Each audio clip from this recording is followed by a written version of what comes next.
What's up guys, welcome back. So OCG metagame breakdown for end of February 2024, so early March, right? OCG format. I will leave all the links in the video description. So, it has been a couple of weeks, so let's take a look. What has changed compared to the last time that we looked at the OCG format? And a couple of things changed. You'll see it within the next couple of moments. And very important, they should be getting their next forbidden and limited list. What is it? Within the next few weeks, about 3 weeks from this video probably, it should be announced. So looking forward to that, because as you see here in the pie chart, Fire Kings is not a tier 0, but I mean obviously it is currently the deck to beat in the OCG as it is in the TCG, featuring Snake Eyes, followed by, and here is where hits the fan, and that's Tenpai Dragon, you know, Sangan archetype. The Tenpai Dragons, they have been gaining ground, multiple percentages, again, more compared to the last time that we looked at the OCG format, and then, you know, followed by Snake Eyes, you know, pure Snake Eyes, obviously, followed by Voiceless Voice, and then a lot of rogue decks or other decks. So, was this change, did we see it coming? Yeah, probably. I personally expected, or would have expected, Fire Kings and of course Snake Eyes to get, or at least to have like a bigger representation. The thing is that, and this might be a reason, is that this is not Nationals format yet, not that many big tournaments yet, and that might be a reason. But Tenpai Dragon is, it's a deck that, oh man, the deck list ready here, it's just so ridiculous. You'll see it. So the first list, again, it's Fire Kings, it's currently the deck to beat, and as Sword of the King mentions, the main deck is pretty much set, hardly any differences between, or innovation, you know, looking at the main deck throughout past weeks, with one Garanix, the triple Kirin we saw in the TCG, only running 2 Kirin, but other than that, it seems super straightforward. Okay, maybe some small differences here and there with Fire King Island at 1 or 2, this particular player did opt to run 2, but hand traps as well. What is it? 12 hand traps in the main deck, plus the Talons, the Call Buys, and of course, the one of Crossout Designator, because it's limited over there, right? Maybe some small changes or differences, I guess. Innovation, maybe looking at the side deck, but that's, I guess, where things stop, at least for Fire King Snake Eyes. The deck is pretty set for the current OCG format, and it gets me thinking, what are they going to, you know, hit, at least for the OCG, featuring maybe later in the TCG? The second deck list, and that's Tenpai Dragon. Tenpai Dragon, again, as we featured before a couple of weeks ago, it has been on the rise. It's a deck that, it's a combo deck, it has multiple 1-card starters, and this list, guys, look at this. And I'll read what the Road of the King mentions, like the first sentence. Tenpai Dragon deck builds are now running upwards of 22 hand traps in the main deck. Let me repeat. Now running upwards of 22 hand traps, 22 hand traps in the main deck. Like, look at this, 22. What is it? They have the one of Nip, double Phantasmate, the Magnamut, you know, Dragon Searchable, searches the other dragons. You have a triple Ash, a triple Ghost Ogre, triple, you know, Bells, a triple Maxi, triple Veiler, triple Imperm. Droplet as well, right? Oh man, like this deck. Remember when we, you know, complained or, you know, saw that Sprite and Turtlement, Sprite was main decking, what was it, 15 hand traps, 18 hand traps? These are main decking 22 hand traps. 22 hand traps, damn, you know, if your deck is able to, sure, why not? It becomes a hand trap heavy battle, especially in those, you know, tier 0 formats, even though this is not tier 0, but you know what I mean. In the TCG we're you know, relatively close to tier 0 stuff.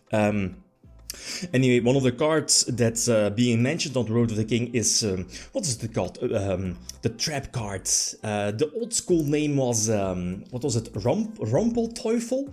But now it's called the Black Goat Loves. It's very similar to, I guess, Dimensional Barrier, obviously, and I guess Prohibition, because your trap, the Black Goat Loves, you know, you're able to search artists to call a name, and that basically blocks the entire name for the rest of the entire turn. So it's super flexible. flexible. It hits the Tenpai archetype, for example. It hits more decks. So take, at least get this card, guys. Maybe side deck for us TCG players, right? But man, like, it still baffles me, like, it just baffles me. 22 hand traps in a main deck, guys. Plus, on top of that, like, Tenpai Dragon, as you know, they have that spell, what is it?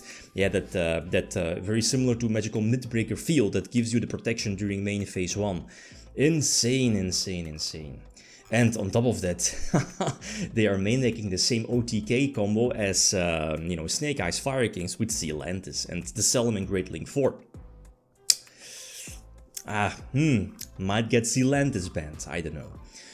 Very quickly, Snake Eyes, again, as we've seen before a couple of weeks ago, they're running the new Snake Eyes Diable Star card, at least, you know, the new Snake Eyes support, but other than that, double field spell. But it seems pretty straightforward to me, as we've seen before, right? Nothing too out of the ordinary. Voiceless Voice, again, no differences. Summon limit main and or side deck, probably side decked. If you know you're, for example, just going first. And something with the hand traps, and that's also what Road to the King mentions, is that you might not want to main deck triple bells, for example, because again, you're only allowed to use one bell in your same turn, or in the same turn.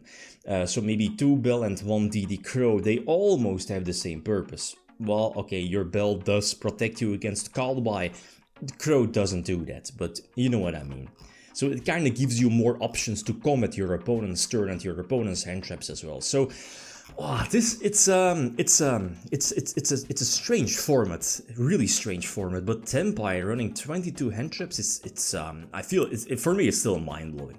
Some extra deck lists. The first one here being Ritual Beast. Again, it was revealed or released some time ago, but in a format where people are able to main deck up to 22 hand traps, that's bad news for a deck like Ritual Beast or Spiritual Beast that rely on those 2-card combos. And let's not forget, a format where Maxi is legal, you're a combo deck, so you're probably just going to lose against stuff like that. Another list that was Chimera, and I was looking forward to this. I played this a couple of weeks ago, and that was that new Apprentice Magician lineup that searches their higher level Magician. That's basically an anti-spell fragrance for your opponent. Well, not the same. Your opponent can still set normal spells and use them at the same turn, so it's not really an anti-spell, but you know what I mean. It blocks their Imperm, it blocks the quick play spells, so it's fine though. I mean, sure, they're forced to set a spell, and you could use that Scrap Dragon pop effect of her, so, you know, I guess this is fine-ish, pure Chimera, but it falls short. Like, look at this, what is it, branded fusions, less than 5%. Some other deck lists, Kashtera, this is something as we've seen before. They still have Kaiser Colosseum legal over there. Whew. This is probably one of those cards that might get a hit. Then again, like Tenpai preferring 22 hand traps over this one, they might just leave it like that. Like, what should they do? Yubel or Yubel is again, I have high hopes for this, simply because it's a very consistent deck. It's a very dangerous deck as well. Sure, they're kind of forced to main deck those, you know, Yubel and Incarnate forms. You're main decking a small Unchained package as well. Hand traps. The deck is able to run Shifter in the main deck to highly, you know, like somewhat, maybe some form of anti-meta deck. But again, it's super weak to a lot of hand traps. And in the TCG, maybe with this full support, with the field spell and so on, I could see that there is potential, but it's again hand trap weak, and that's the problem I have with this deck. Like, if you can compare it with Snake Eyes, that is right. Then almost there, we see Rescue Ace. Rescue Ace, again, it was the best deck for a short amount of period in the OCG. Well, short. In the TCG, it was very short, but it kind of faded away because of, you know, the right hits, and that brings me with their ban list. The same could happen to Fire Kings, or maybe even Snake Eyes. Probably Snake Eyes, right? But maybe then people tend to play more Fire Kings, but it is what it is. And this is another variant, but not that popular, like Tenpai featuring Dragon Link or the small Romulus slash Remus slash Ravine Engine. I guess that's cute, but it's definitely one of the lesser popular variants compared to, let's say, pure Tenpai or Handtraps Tenpai. HANDTRAPS standby, guys. Okay, so their their ban list should be revealed within the next couple of weeks, and I'm looking forward to that. Like, what are they going to hit? Looking at Tenpai, maybe, is that a bit too soon? Probably. Looking at Fire Kings / Snake Eyes, they might hit a couple of cards. Looking at Snake Eyes mainly, or the Sinful Spoils engine wanted maybe. But that's for something else, that's a different video. Okay, guys, that's it. Thanks for watching. Feel free to leave a comment or like if you enjoyed the video. Big Kim signing out. Peace.